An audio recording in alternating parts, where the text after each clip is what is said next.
Today, civil rights activist and the often called conscience of Congress, John Lewis, was laid to rest. He always talked about truth marching on. He always worked for a more perfect union. President Trump didn't attend the funeral. However, 3 U.S. presidents reflected on Lewis's ability to call people to action. A friend who would walk the stony roads that he asked you to walk, that would brave the chastening rods he asked you to be whipped by. Always keeping his eyes on the prize, always believing none of us will be free until all of us are equal. I just loved him. John and I had our disagreements, of course. But in the America John Lewis fought for, and the America I believe in, differences of opinion are inevitable elements and evidence of democracy in action. It was President Barack Obama who reminded the crowd of the moment Lewis and hundreds of other civil rights demonstrators were met with violence crossing the Edmund Pettus Bridge in Selma, Alabama in 1965. Their bones were cracked by billy clubs, their eyes and lungs choked with tear gas. They knelt to pray, which made their heads easier targets. And John was struck in the skull, and he thought he was going to die.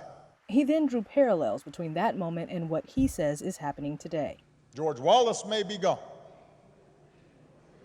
but we can witness our federal government sending agents to use tear gas and batons against peaceful demonstrators.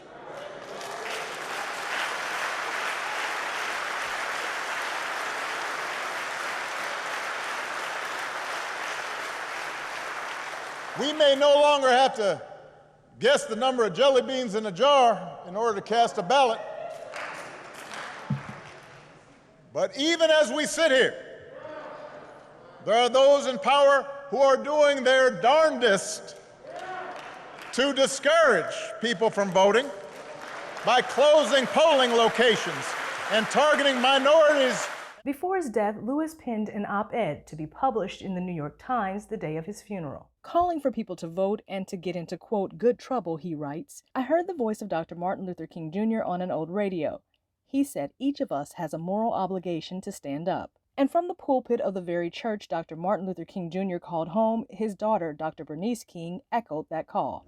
Grant us a double portion, God, to get into good trouble until this nation truly becomes a compassionate nation.